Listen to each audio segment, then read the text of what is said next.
Hi, welcome everybody. My name is Annika. I'm the director of our TRIO Student Support Services, also known as our Transfer Services program here at Columbia College. We are doing a workshop today about our scholarship application process. So it's going to be a pretty casual workshop. We're just going to go through the application together. I'm going to introduce you to some additional resources that you can access after the workshop is over, so that you can get some one-on-one help or get some pointers and tips specifically on the essay. And we'll talk a little bit more about that in just a second. For the moment though, I'm going to introduce my co-facilitator, May Tippett. And May, do you want to say a little bit about where you work here on campus and what services you provide? Hi, my name is May Tippett. You can call me May. I am a tutor in the AAC for English as well as a couple other subjects, and I'm also a peer mentor here in TRIO.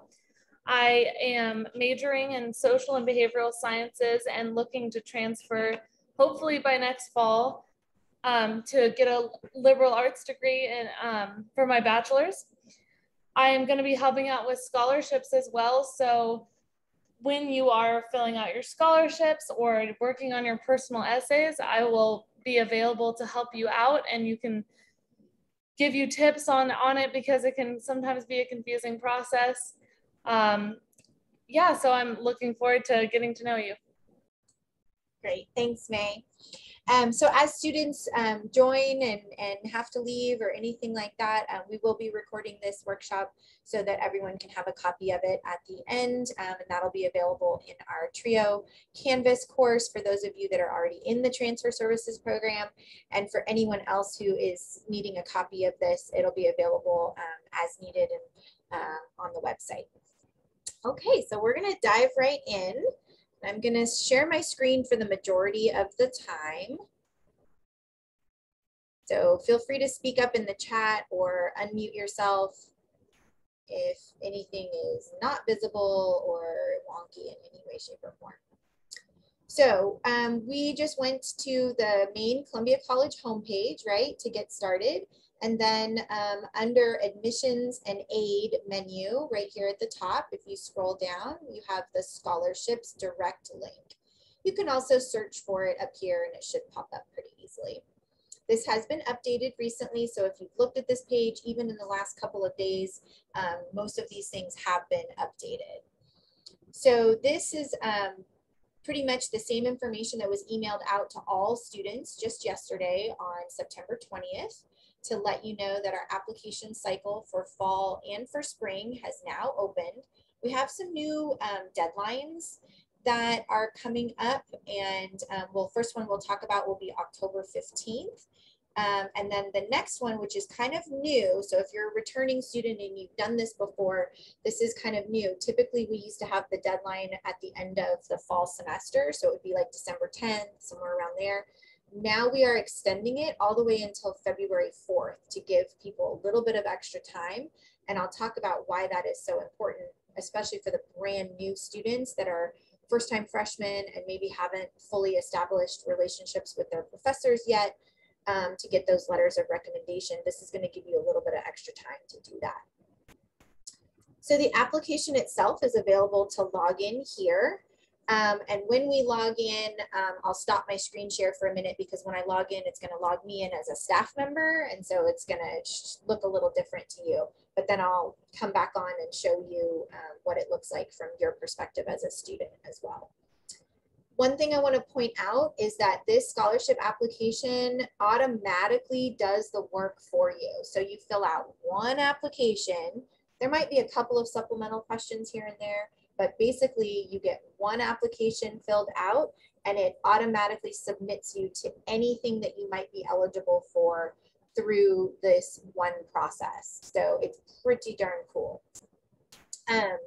So we are the TRIO program and we are sponsoring these application workshops, but the flyer is here with all the live links so you can download that, save it to your desktop.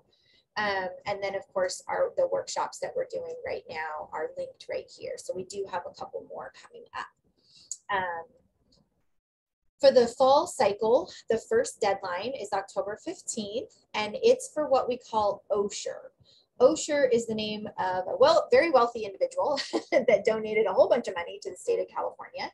And we were lucky enough in Columbia College to receive some of this money. So every year we're able to give up to 20 different students $1,200 that is split up across 2 semesters. So you'll get half of that in the fall and half of that in the spring if you do end up qualifying for this specific scholarship. Some of the details about Osher are right here. There is no official GPA requirement. So this is quite nice, especially if you're a student that's kind of working on improving that GPA and recovering a little bit from maybe a misstep or, you know, something where you really struggled. There's a misconception and a mythology out there that in order to qualify for scholarships, you have to be like 4.0, perfect student, all this volunteer work or all these other extracurriculars. And that's really not the case here at Columbia College. Our scholarship committee ran through the foundation actually works really hard to do what we call spread the wealth. So, you know, obviously our top stellar students are certainly going to get considered more often, but even our students that we call kind of rising stars, right? They maybe overcome a lot of obstacles and maybe struggled with disabilities or significant other barriers to their educational success. They are highly encouraged to apply for these scholarships. We really want all types of students to get the encouragement that they deserve from the scholarship opportunities. So you do have to be a continuing student. So this isn't for first-time freshmen. You do have to have completed at least 24 degree applicable units. That doesn't mean they have to be transfer level. They could be more of our like career technical education courses or lower level courses that you took as prerequisites, but they do have to be applicable to your degree or a degree, not the degree that you're on right now. And then this is the other big one. You have to be a California Promise fee waiver recipient. So this means that your $46 per unit that we charge here at the college, that is waived for you. So there's many different types of fee waivers, but if that Promise fee waiver is happening at the state level, not at the local level, like through the Promise grant, that's like a local scholarship, then you would be eligible for this. So this is typically our low income students that do qualify through the FAFSA process. So if you haven't completed for FAFSA and you don't know if you are California Promise eligible, then you should definitely contact your financial aid specialist, and I can give you that information if anybody has that specific question. Yeah, any other questions on the Osher? It's pretty straightforward, but you just fill out the basic application, the essay, the references, which we'll go over in detail in just a minute.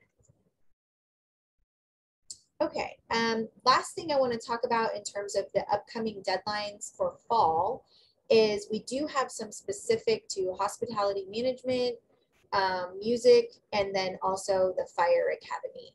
So those have slightly different deadlines. Some of them are October 15th, like Osher, and then one of them is actually November 23rd. And again, those are pretty specific. And once we get into the application itself, once you submit it by that deadline, if you qualify for any of these, it will automatically submit you for the computer system will automatically submit you. And then if there's a supplemental questionnaire, they will notify you and you'll see like a little green button that pops up and you'll click on that and fill out those supplemental questions. Then in the spring, all of our other scholarships, so like over 150 different scholarship opportunities will come due February 4th. So even if you submitted by the October 15th deadline, you can go back in, refine, refresh, add additional things that you completed during the fall semester, and then add that in order to be considered again on February 4th. So this is kind of this cool thing that we're doing for this new cycle is we give you this chance to kind of really quickly by October 15th, get it submitted for the Osher deadline if you qualify. And then you can go back in and refine and enhance your application a little bit more and resave it, resubmit it for that February 4th deadline. That can be a little confusing. Any questions on that?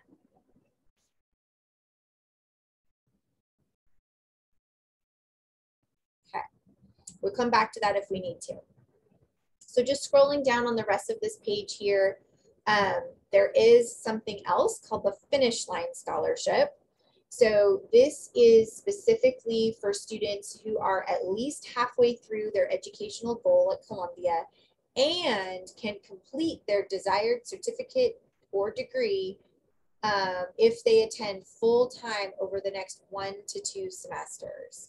So they are offering, so this is like an incentive. So you know how a lot of students, they'll be like, oh, I need to work, or oh, I need to do this, and I should probably cut back on my units because I have all these other obligations.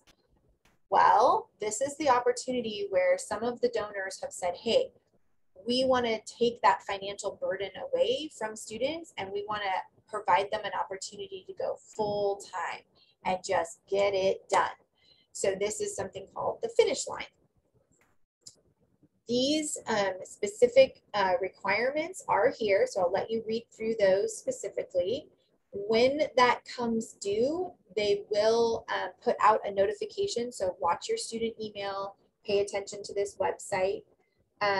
They had an opportunity come through over the summer, and that one has closed, obviously, from the summer opportunity. They will open it up again in the fall, but it's not open just yet. But the notification will go out. And again, it'll be the same general application that we are going to fill out right now, just with a little bit of extra questions added on to it. Okay, so again, before we dive into the application itself, I want to make sure you know where to come back for additional help. So these are some tutorials. There's a quick little new users guide. So if you've never logged on to this web page before, this will guide you through that. But basically it's the exact same as everything else you sign on to for school purposes. Student email, Connect Columbia, all of the things that you log into, Canvas, they all use your student email and your same password. So that's exactly what you're going to use when you log in here. There is a tips sheet, so I'm going to open that up really quick. This is very, very helpful. Now notice the dates are not, they're old. They're not up to date, but the tips haven't really changed. So these things are still relevant. Nothing has really changed too much on the application itself. This gives you some additional details here. The next tip sheet that I want to show you is specifically about personal statements, also called the essay. It can be kind of intimidating. You feel like you have to kind of tell your life story, and you also feel like maybe I need to put all of this information, or maybe I don't have enough information to present. There's lots of different techniques on how to start your essay. And so we've given you some techniques here that have been developed by some of our English professors. And then of course, May spoke earlier that she's available to do one-on-one tutoring with you, especially about the essay portion. But you can also check over your application itself before you actually finish and submit it. So make sure that you've got all those T's crossed and I's dotted. So in the first tips page, it actually gives you some possible examples. This was put together by one of our English professors, Kim Pippa-Thomason. So she's done a lot of really good research here and given you a lot of really good pointers and tips. There's several different types of examples on how to articulate yourself. And then there's just a list of kind of do's and don'ts that she has developed over here as well.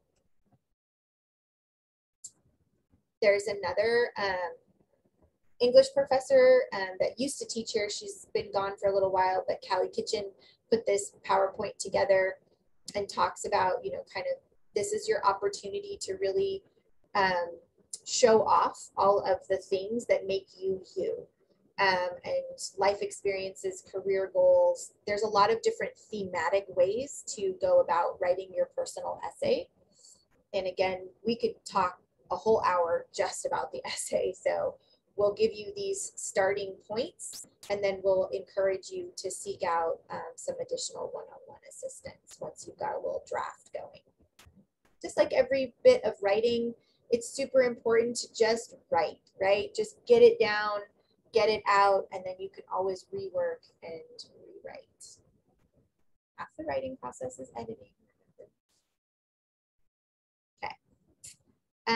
Final little tips and essays here is just kind of a summary and some really good information about typos.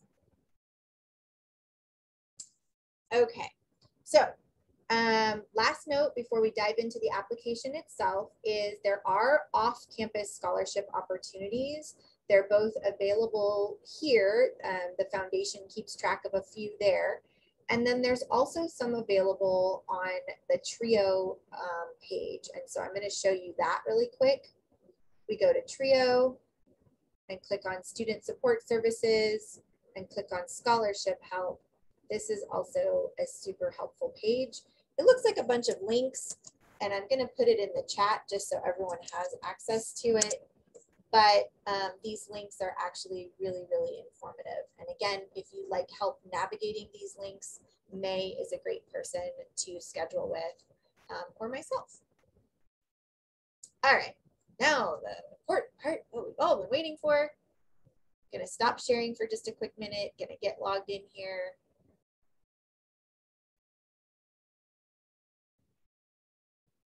They've really improved the login process. So once you get in here, it will say sign in with your organization. And so you'll select Columbia College. So if you have another opportunity to open another screen while we're talking, I do encourage you to open a tab and log in for yourself. That way, if you get stuck along the way, I can help you right now. But once you get logged in, it will look like this. And it should take you directly to the application itself if your general application has not already been started.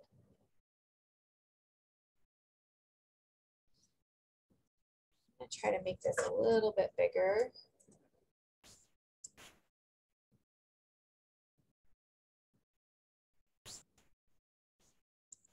There we go. Is that a little easier to see when we're screen sharing? Okay, good. So really, really important to make sure that you save. Unlike most other websites nowadays, this does not auto-save. Let me say that again. This does not autosave, and I would hate for you to be like some of my other students that filled this whole entire thing out and then didn't save it. So that is a little devastating. So please make sure that you use the save and keep editing button as often as you can. So you will enter in your information there. Most of this is pretty straightforward. I will point out that they're asking for all that apply. So you may have multiple majors, or maybe the major isn't officially available here at Columbia College, but it's something that you are thinking about. This should match up pretty closely with the majors that we have here at Columbia. We do try to keep this list pretty accurate with the current catalog. But if you're using an older catalog and maybe that degree doesn't exist anymore, just pick the one that's closest. You can also pick general education or the fact that your major is not yet declared. I would avoid that unless you absolutely, absolutely have no clue what your major is going to be. If you have a vague idea that you are interested in at least a few of these, definitely check all that apply. The more you check here, the more likely you are to qualify for additional scholarships because some of them are based on major.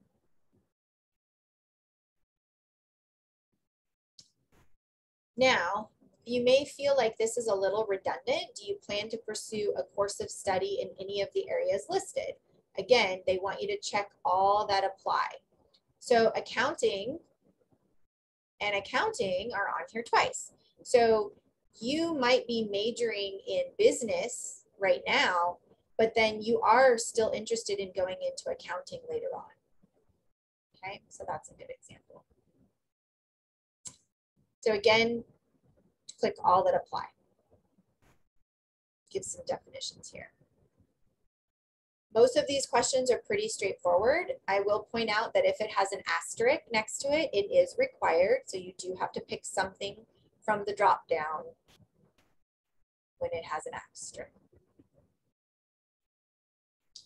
Every question they ask, it may feel kind of funky, like, why do you need to know if I've been out of high school for 5 years? Well, chances are this is because there's a specific donor out there that's donated money that says, hey, I want to help someone who is a reentry student, or I want to help someone who maybe has struggled coming directly from high school. This part is about determining your financial need. Some of our scholarships are based on financial need. So you do need to answer these questions honestly.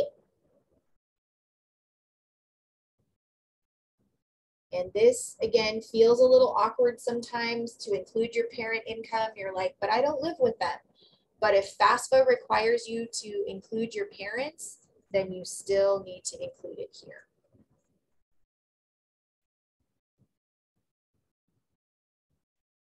Again, if these things don't look familiar to you, or you're not very, very comfortable with, oh yeah, I do get disability benefits. If you're not sure, then the chances are the answer is no.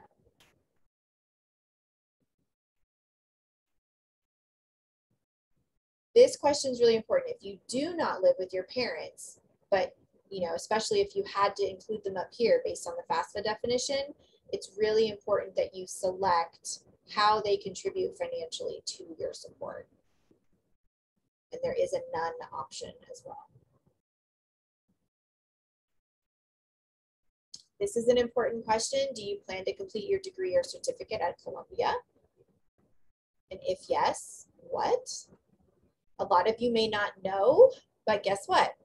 Anybody know where to look if you're not sure what type of degree you're getting or planning on getting? You can put it in the chat if you want, if you don't want to unmute.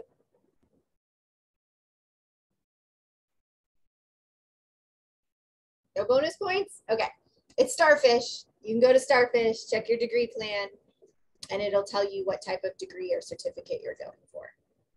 If you don't have a Starfish degree plan, then that's a really important thing for you to go and meet with a counselor about ASAP.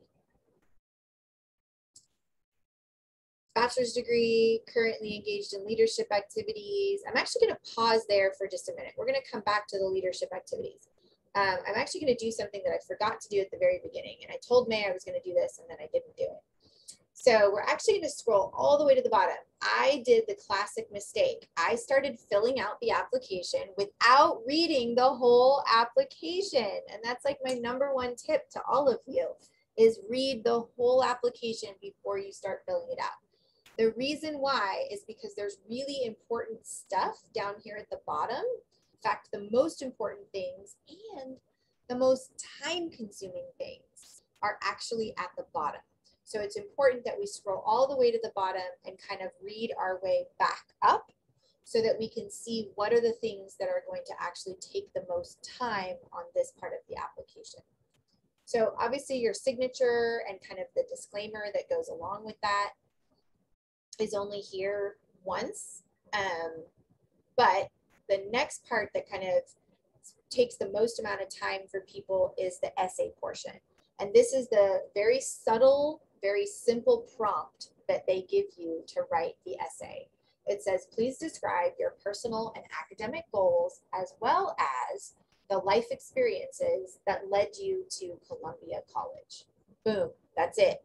That one sentence is all you have to go on. So it's super open-ended, which is why you need to kind of look at all of those tips and tricks pages that I showed you early on to help give yourself focus and structure on how to put that together. Obviously, we highly recommend that you get it proofread. That's why we have offered up May's services, myself, and anyone else that you trust as well, right? English professors, other friends, family members that know you well and that you'd like to go through that. We do not recommend that you write it here, right? Like you could just start typing, but that is not a good strategy. Good strategy is to type it up in a separate document, save it, edit it, play with it, move it around, And then once you've got it 100% the way you want it, copy it and paste it into this site. And then you're going to immediately do what now? Save. Save and keep editing. Yes, save, save, save. Okay. Next most time-consuming process are the references. You are required to have not one, but 2 references.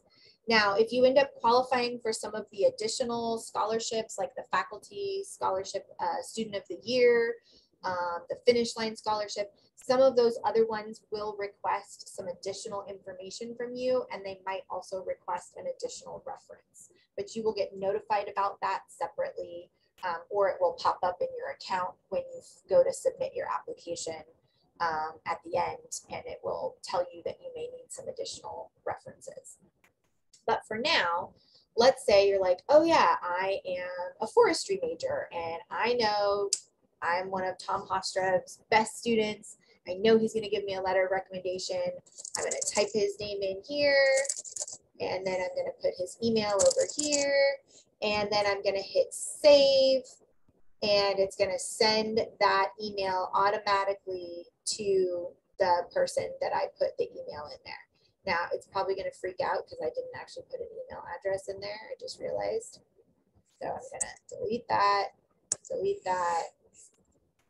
Yeah, see, application cannot be updated because this reference cannot be requested. It's not a valid email address, which is good because if you accidentally type in an incorrect email address, it'll catch it, which is great. We'll scroll way back down.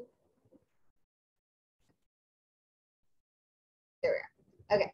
So it's red because it didn't like what I gave it, right? So it's popped up red, which is nice. It tells us. So anyway, you'll have to put in an actual name. You'll have to put in an actual email there. And then you'll have to hit save and editing. Now, May, can you tell me what you should do before you actually save someone's email address in here? You should ask them if it's okay that you put them as a reference on your scholarship application. Bingo. So just, and why? Why do you care? Just, well, first of all, because you want them to be aware that they're going to be getting something, because that will, as long as they approve the reference, then that will speed up your process. But also, it's just good. It's like etiquette, you know, if you were going to put someone on a resume, you would do the same thing. Hey, can I use you as a reference? And I remember when I did, I just shot an email over to a couple professors that I did well in their class, and I built a good relationship with them, and I heard back pretty quickly once I gave them the heads up, because they have a lot on their plate personally, so it's good for them to be aware and they can prioritize it. Absolutely. Anybody else on the workshop have like a good tip on how to make sure that you get your professors to actually respond and do your references? Or anybody have a story they want to share about references?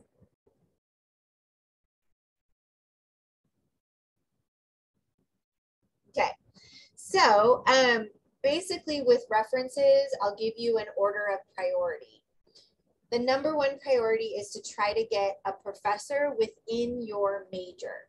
So if you are a poli-sci major, using one of your poli-sci professors would be ideal.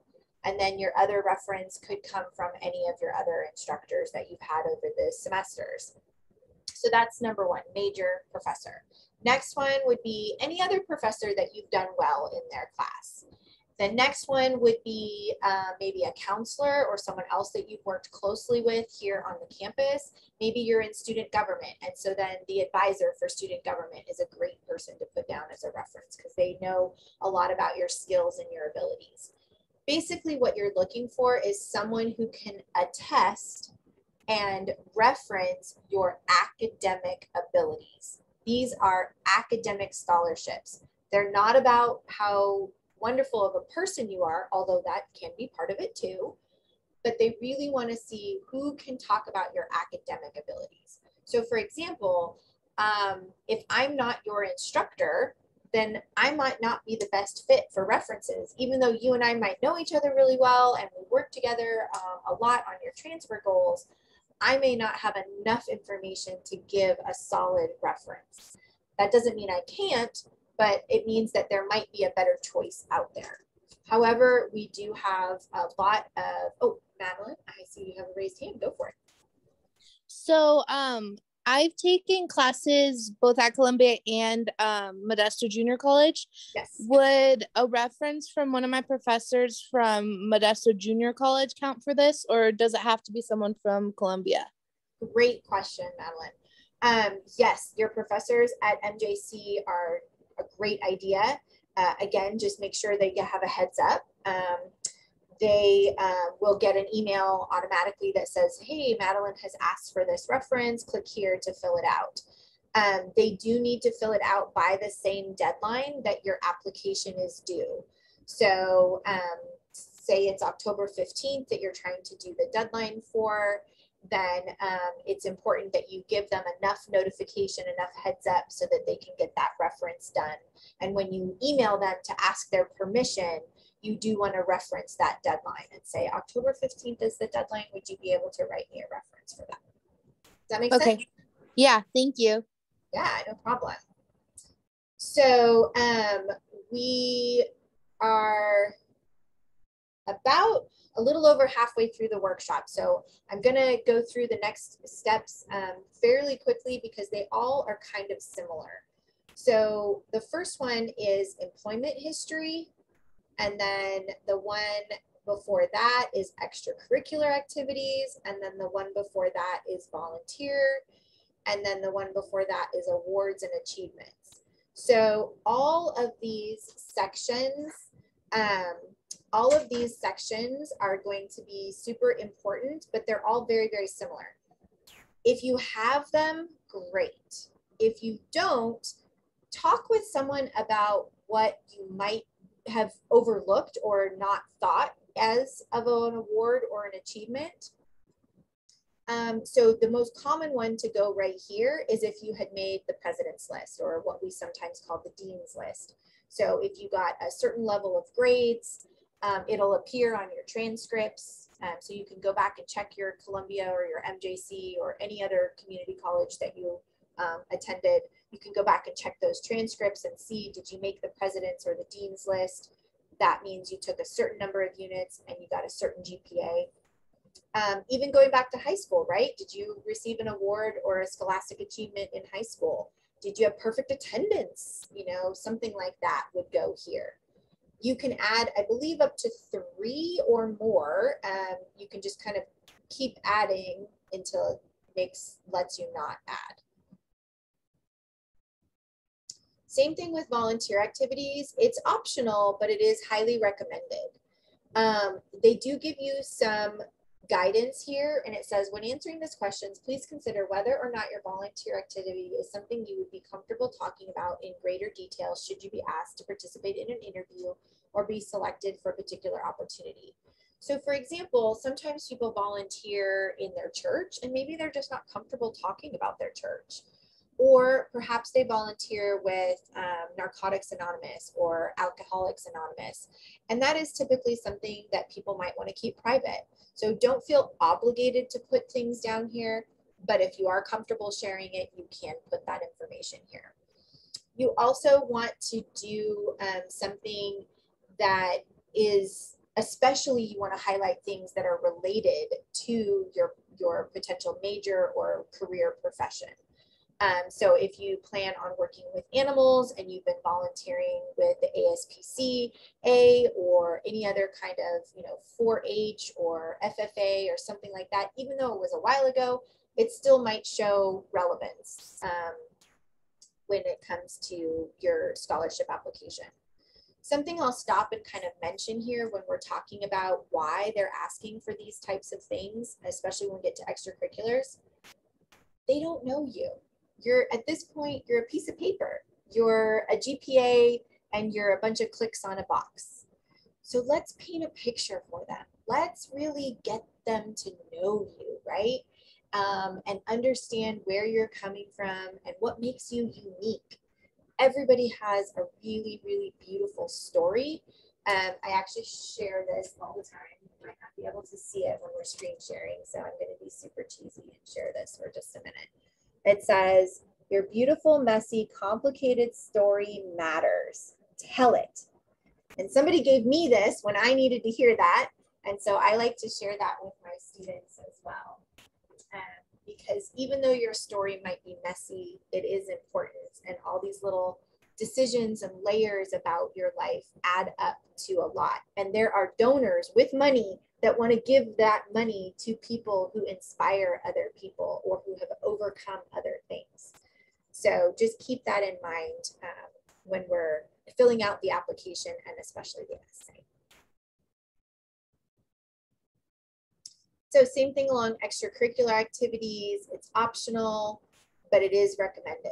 So can anybody give me an example of extracurricular? You don't have to have participated in this, but something that you might think of as an extracurricular. You can even type it in the chat too. Somebody says sports, absolutely. What else?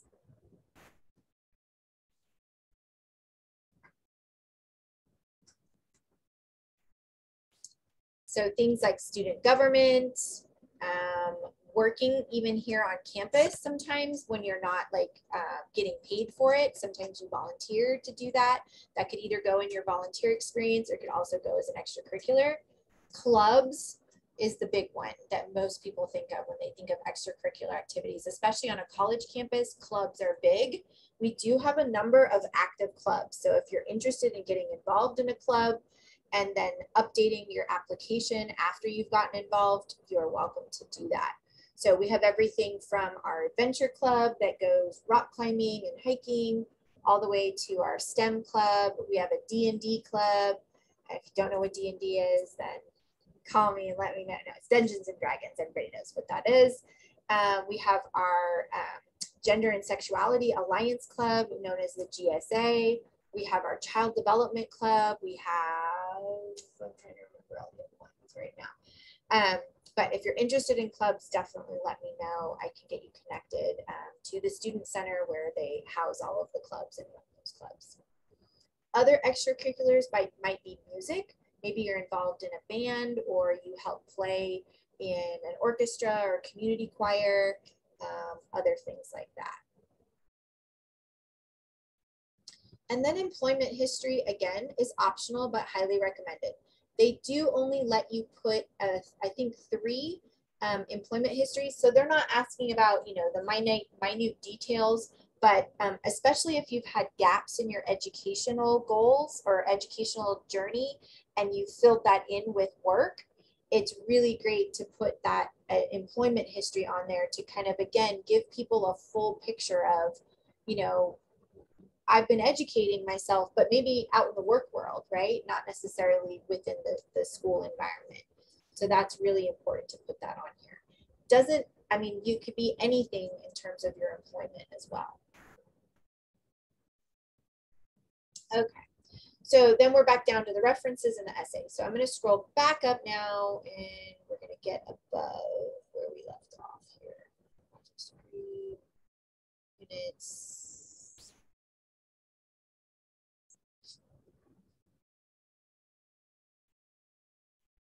All right, we went over those, right? Oh yes, currently engaged in leadership activities in your community or on campus. So this is slightly different than the volunteer experience, slightly different than your work history, slightly different than the extracurriculars. So leadership activities in your community, I mean, you could have organized a rally or gone and collected signatures for something you really believed in. You could have gotten involved in any kind of organization. It could just be a simple, you know, garbage cleanup in your neighborhood or something like that. Wouldn't always necessarily make it into one of those other categories, but it might have been something that you want to put down. And again, they're asking you these really detailed questions because there's probably a donor that specifically was looking for someone who was engaged in these types of activities. They are going to take into consideration the units that you're taking at any other colleges, not just MJC. It could be anywhere else that you might be co-enrolled at the same time. If you're taking late start classes, it's really important to put that in here, because when they pull your transcripts and it looks like you're only enrolled in, say, 3 units, but maybe your classes start a little bit later, and so maybe you will be enrolled in some of those other units later, they want to be aware of that. So this is just an example, by the way. This isn't like the actual dates of this class. There's a bunch of checkboxes here. Some of those can be a little bit confusing, but again, when in doubt, check it if it feels like it might apply to you. If you do check anything in here that is a little bit more needs explanation, like I play the piano, that probably doesn't need further explanation, but I lived in an inner city at some point in my life. They want some detail explained either in your personal statement or down here as well. And actually it tells you exactly where they want you to elaborate. Okay, we're back down to awards, achievements, etc. So I'm going to stop screen sharing for a moment and take any additional questions that we might have. We have just about 10 minutes left for questions, so this is perfect.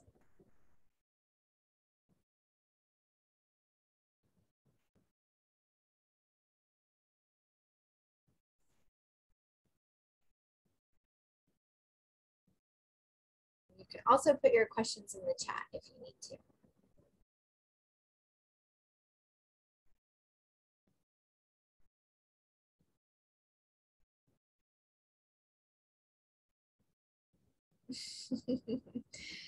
So in the absence of questions, I'll give you a little bit more time to think.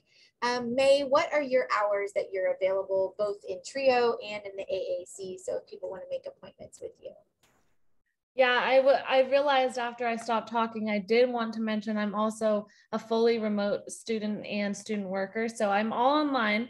However, I feel like that makes me a lot more available in a large range of hours across the week. So I can type this into the chat as well, but I am in the AAC from Monday, Wednesdays, and Fridays. Mondays and Fridays, I'm in there from 9 to 12 on Zoom. You just can make an appointment and then you just log into the AAC on Zoom and they'll put you into a breakout room with me.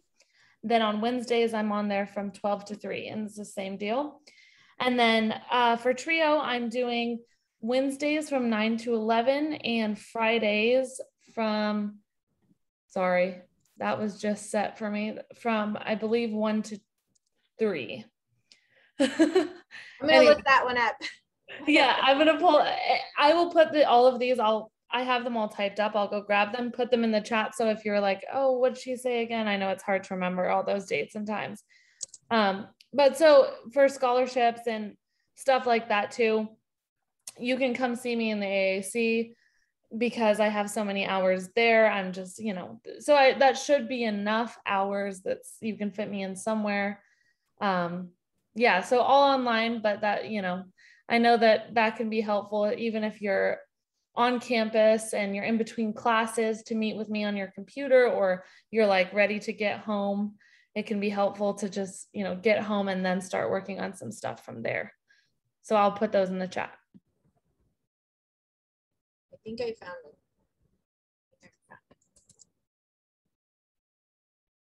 Correct me if this is wrong. Here we go. Yeah, that's right. That looks right. Okay. Yes. Excellent. And that should also be available. Everybody that's on the call today is in the TRIO program. Oh, yeah. That should be available on our TRIO campus as well. Yeah, you can check out my peer mentor page and it says all my hours on there. Perfect. Okay. So, one other thing I think I wanted to show before we sign off. So I'll do one more screen share real quick. Have a little extra time. So what I did was we were in the application section over here. And because I popped out of it, it's now giving me like a status. I've submitted 0 of 1. Here's my actual general application that needs to be finished. It's in draft form. but I also have this tab up here called Opportunities. And so the application is open. This title is wrong. That was from last year, so that hasn't quite been updated yet. But all of this information is more detailed. So if I had finished this application and I'd hit the submit button, which again, you can hit the submit button as many times as you want before the deadline. I don't know if I made that clear before. So even though you're saving and editing, it's not submitted until you sign it at the very bottom with your electronic signature and then submit. But if you submit, you know, a couple days before the deadline and you're like, oh, I want to go back in, I want to change one more thing, you can do that before the deadline. So it's October 15th at 11:59 p.m. So, you know, at 11:50, if you go back in and update something, just make sure you hit that submit button again, and then it will make sure that it is 100% submitted. In the meantime, once you submit it, if you come over here to the Opportunities tab, and it shows a green list, a green button over here and a short list of awards, that means that perhaps there might be something else that needs to be done for one of the scholarships that they think you might be eligible for. So, and as you can see, our scholarships range in dollar amounts. Here we have, you know, $2,500. We have the faculty scholarship, which goes up to $3,500. And then we have more modest ones that are $300 or $500 or $200 or $400. So there's a lot of different ones available. These are all listed alphabetically. And you can actually do keyword searches if you wanted, and just bring up the ones that involve that keyword, or you can filter out different words or different things. But like I said before, it doesn't really help to spend too much time going through all of the different amounts, or the awards rather, because the computer is going to do all the hard work for you and determine what you're eligible for. They do have a list of donors if you're curious about who is the person giving money to you and to your fellow students. You can do a little bit of a search here, and that search will bring up the different donors and who's been doing those things. So it's pretty cool to see the amount of donors that we have.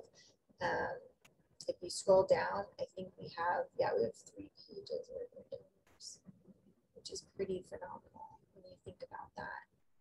Our tiny little community, and we have all these donors. And this one right here, like the Wise Family Trust and the Brady Family Trust, are in the millions and millions of dollars, the amount of donations that they have made. They basically made our donations grow themselves. So when you get a donation that's that big, if you've taken an economics or a finance class, you basically get so much money that money makes you money.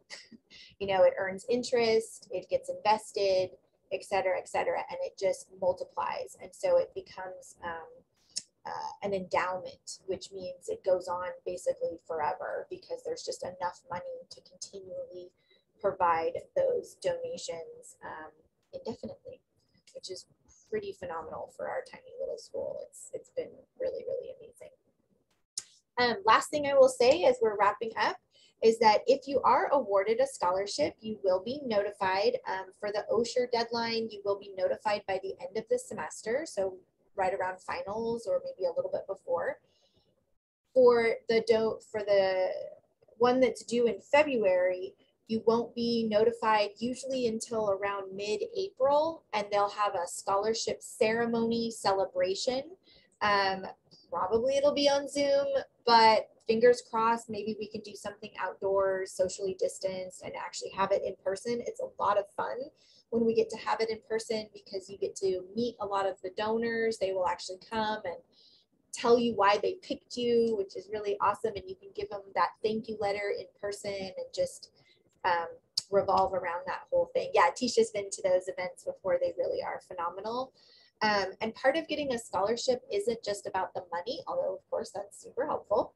It's about the personal acknowledgement of all the hard work that you've put in so far, and an acknowledgement of some of the barriers and challenges that you have overcome on a personal level as well. So yeah, that's about all I'm going to say there. I'm going to go ahead and stop the recording.